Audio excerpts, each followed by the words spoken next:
Olá! No vídeo de hoje nós vamos falar de um tema muito importante em 2021 no Brasil, que é o crescimento do e-commerce cross-border.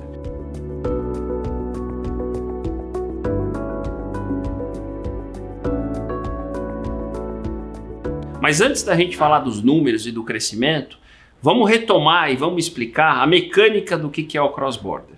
O cross-border é aquela mecânica de quando um consumidor compra produtos em sites estrangeiros para receber nas suas casas, nas suas residências, nos seus países de origem, muitas vezes usando aquilo que a gente chama do de minimis, que são aquelas alíquotas que no caso do Brasil são $50, que nesse momento são praticamente R$250, que trazem muitas vezes isenções de impostos. Tá?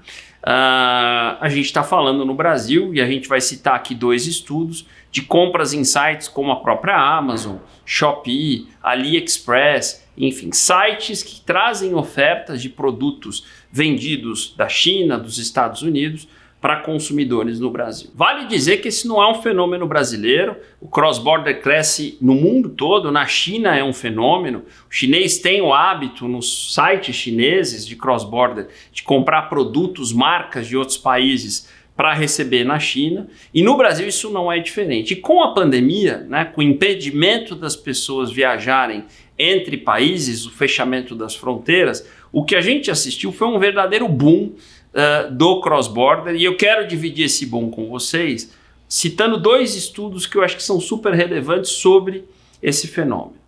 O primeiro estudo é o estudo da Nielsen Ebit, que foi divulgado em janeiro de 2021, que revela um crescimento de 76% do e-commerce cross-border. Então, o e-commerce cross-border no Brasil, de acordo com o estudo da Nielsen Ebit, já gera 22,7 bilhões de reais.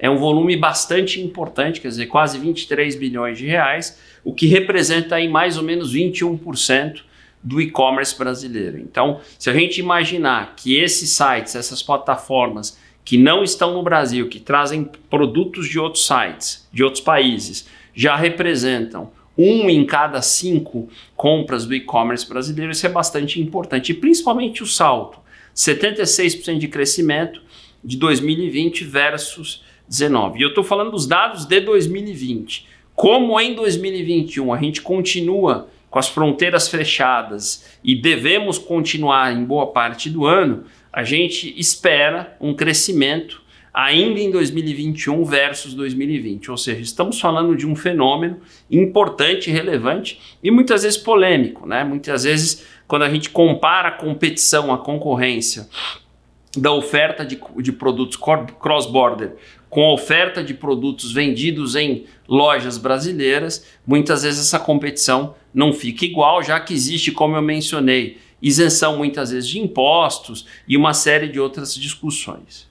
Um segundo estudo que eu gostaria de mencionar, e esse estudo eu liderei através da Sociedade Brasileira de Varejo de Consumo, e que vocês podem ter acesso na íntegra através do site da SPVC, e ele é bem recente, divulgado agora no mês de maio. Ele foi feito com quase 500 consumidores em vários pontos do Brasil, tentou entender um pouquinho os hábitos do brasileiro ao comprar o cross-border. Então a gente identificou primeiro o ticket médio, R$482, o ticket médio de uma compra de cross-border, e esse ticket médio, só para vocês terem uma ideia, ele é 7% maior que o ticket médio do e-commerce brasileiro. Mas o que mais me chamou a atenção nesse estudo é que 65% dos entrevistados afirmaram que neste ano, né, quando forem entrevistados, estarem comprando mais do que antes via cross-border, ou seja, estamos falando de um fenômeno crescente. E aí vem um ponto que a gente tem acompanhado agora em 2021, que é a redução dos prazos de entrega com uma série de soluções logísticas que essas lojas têm trazido, fazendo muitas vezes entregas que levavam 30, 40 dias, acontecendo em semanas. A gente viu iniciativas anunciadas por Amazon, por AliExpress e por outras plataformas, né, criando uma série de estratégias para que uma compra cross-border, que antes levava 30, 40, às vezes mais tempo para chegar a dias, agora possa chegar em uma semana, 15, 20 dias. Isso deve fazer com que esse segmento cresça ainda mais. Um outro dado interessante desse estudo, né, que de novo entrevistou brasileiros de todas as partes aí, de vários estados, é que 87% dos entrevistados afirmaram que receberam suas compras dentro do prazo permitido de entrega, o que mostra um nível importante de satisfação. Então a ideia desses dois estudos, o da Nielsen EBIT e o da SPVC, foi dar para vocês um pouco uma ideia